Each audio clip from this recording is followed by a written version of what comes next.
Magandang araw, Brother Eli. Magandang araw po. At sa'yo din, Pastor Kibuloy.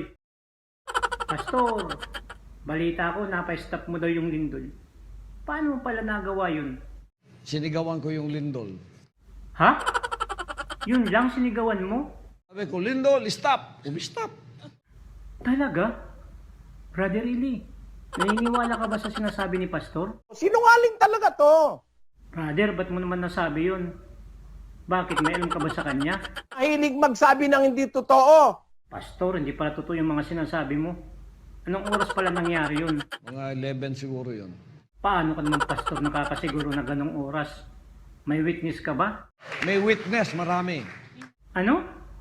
Brother Eli, may witness naman pala eh. Talagang niloloko mo, harap-harapan. Naku, Pastor, paano pala kung hindi mo napahinto ang lindol?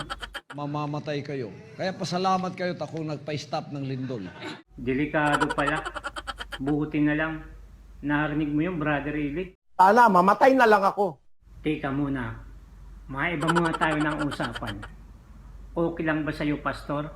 Mabigyan ko kayo ng dance challenge? Bakit naman dumating tayo dyan? Para lindol lang yung pinastop ko. Yun lang naman ang tanong ko sa'yo eh. Kung papayag ka. The challenge is accepted. Okay, sige. Umpisahan na natin.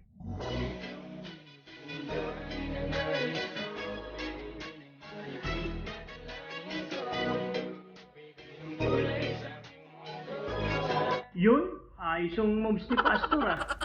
Pa-stop-stop din. Kala mo may lindol. Pakitaan mo nga, Brother Eli.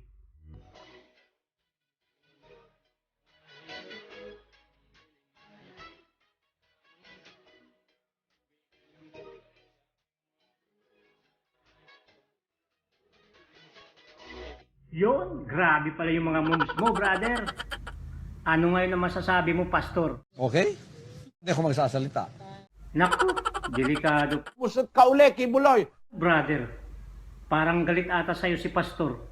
Kibuloy, huwag ka magagalit sa akin, ano?